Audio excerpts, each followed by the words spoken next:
Welcome to Movies We Love Recapped. Today we will look at a sci-fi thriller comedy entitled Hellboy. Spoilers ahead. Here we go. As we begin, it is 1944, nearing the end of World War II, and Hitler is resorting to practices of the occult and black magic. We see a group of American troops arrive on a small island off the coast of Scotland. In a set of ancient ruins, they find a group of Nazi scientists, led by the legendary mystic Rasputin. The Nazis are protected by a mysterious masked figure named Cronin, reportedly Hitler's top assassin. Rasputin attaches himself to a mysterious device designed to open a portal to another dimension and awaken forces known as the Seven Gods of Chaos. Just as the portal opens, the American troops launch grenades into the site, killing some scientists. Cronin attacks the Americans, killing several and wounding Professor Broom in the leg. Broom crawls over to a fallen soldier and picks up a grenade, hurling it just beneath the portal. Cronin breaks off his attack and tries to remove the grenade, but cannot get to it in time. The grenade explodes, destroying the portal and Cronin's right hand. Cronin is then impaled on the wall and is presumed dead. Rasputin is unexpectedly sucked into the portal, closing it. Professor Broom orders the remaining soldiers to search the island, fearful that something may have come through the portal before they could close it. Broom and another soldier suddenly encounter a strange, small, red, cherub-like creature with a massive stone hand. The soldiers are fearful, but Broom manages to attract the creature with a Baby Ruth candy bar. They realize that this creature, whatever it may be, is just an infant, and is essentially harmless to them.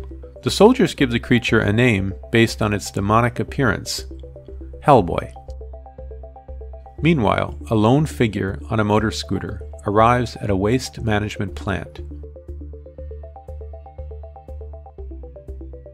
He activates the speakerphone and identifies himself as John Myers, a recent graduate of FBI training, reporting for his first assignment.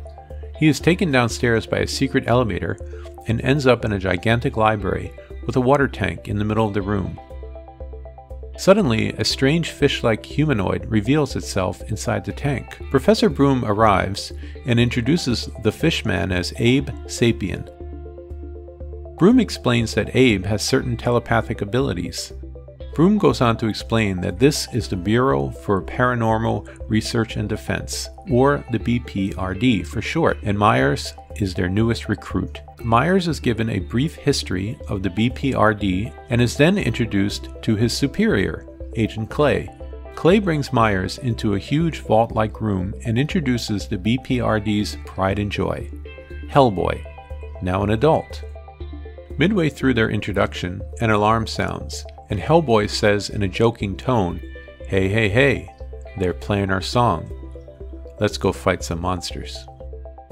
Outside the museum, a newscaster remarks that an alarm was triggered, and that there has been no response from the guards inside. Clay brings Hellboy and Abe Sapien, reporting that there is a large monster of some type inside the museum. Professor Broom, whom Hellboy calls Father, explains that a statue was destroyed, and something trapped inside was freed. Abe uses his telepathic abilities to read the creature and says behind this door is a dark entity, evil, ancient, and hungry. Abe tries to research what the creature could be and comes up with the name Samael. Hellboy shoots the monster a few times and walks away, just as Abe informs him that Samael is also known as the Hound of Resurrection. Hellboy turns around and is attacked, eventually thrown out a window. Myers shows up and shoots Samael, much to Hellboy's disdain. He doesn't like being helped. Hellboy follows Samael into a subway system.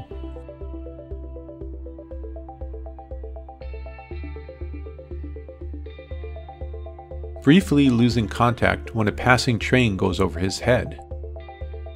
Fed up with the fight, Hellboy grabs the train track and electrocutes Samael. Hellboy is unharmed by the attack. He says, "I'm fireproof. You're not."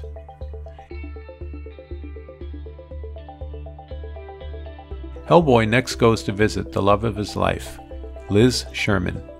Liz used to stay at the BPRD because she is a pyrokinetic. She can start fire by thought. Abe Sapien uses his telepathy to show Professor Broom what happened at the museum. Cronin killed the guards. While Rasputin freed Samael, enchanting the beast with a type of magic that will make 2 new creatures arise for every one that dies. Hellboy, Clay, Abe, and 2 other agents return to the sewers to find and destroy Samael's eggs. Suddenly, we see that Cronin is close by and aware of their visit. Cronin now shows himself, and Hellboy chases him, followed by Agent Clay. Next, Hellboy is attacked by Samael. They fall and crash into a crowded subway station. They battle as passengers run screaming.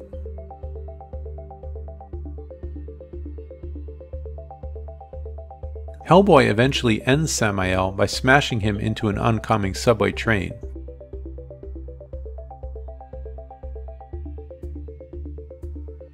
As Clay waits in the sewers, he is approached by Cronin. Clay empties his clip, but it has no effect.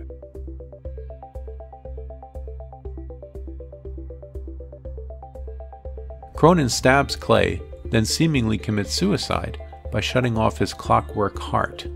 Hellboy comes running and is shaken to see his old friend, Agent Clay, mortally wounded.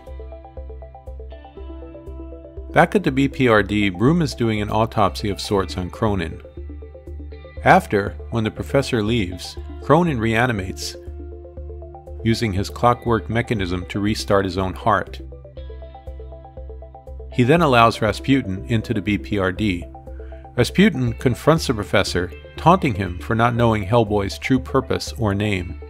Broom responds that as far as he is concerned, Hellboy's proper title is Son. Cronin then executes Professor Broom. Hellboy is devastated by the loss, refusing to eat or speak for days.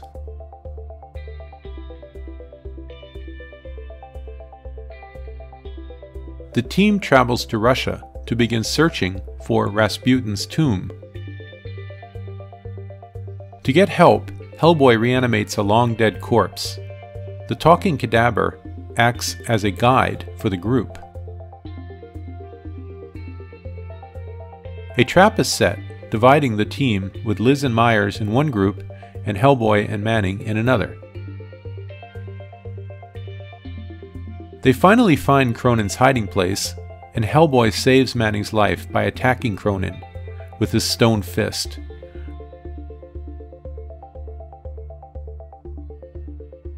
Cronin attempts to lure Hellboy into a spiked pit.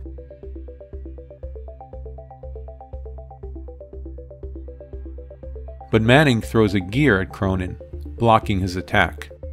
Hellboy knocks Cronin into the pit and kills him with a gigantic gear.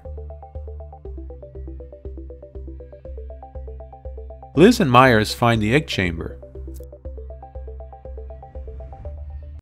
Hellboy, knowing they are in danger, bashes through the floor.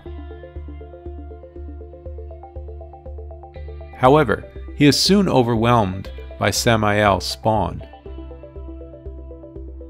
Liz, fearing for Hellboy's life, triggers her fire powers, and all Samaels are destroyed for good. Rasputin takes the opportunity to capture Hellboy. Rasputin wants Hellboy to use his right hand of doom to finally free the 7 gods of chaos. Hellboy refuses, but learns that Liz is critically injured and may not survive.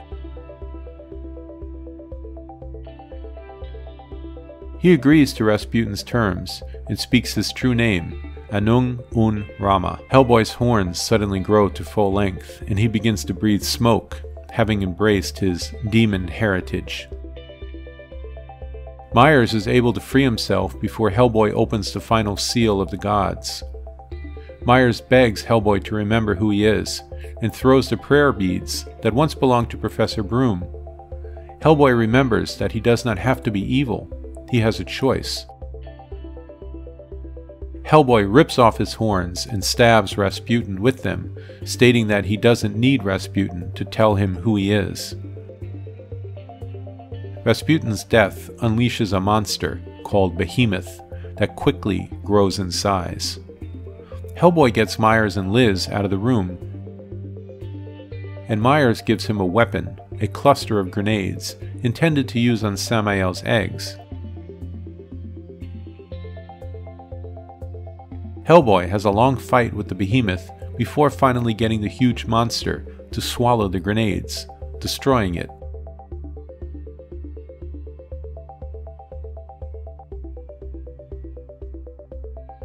Hellboy returns only for Myers to say that Liz has no pulse.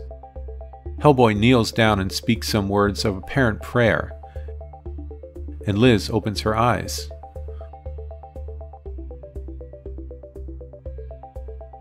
Moved by his love, the two kiss passionately.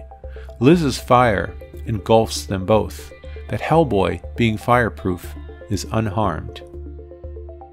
Myers stands on and concludes Professor Broom's earlier thoughts. What is it that makes a man a man? It's the choices he makes, not how he starts things, but how he decides to end them. Thanks for watching. If you want to see more movies like this, hit the like and subscribe button to be notified when I upload a new video. Leave a comment below. Tell me which movies you would like me to recap in the future.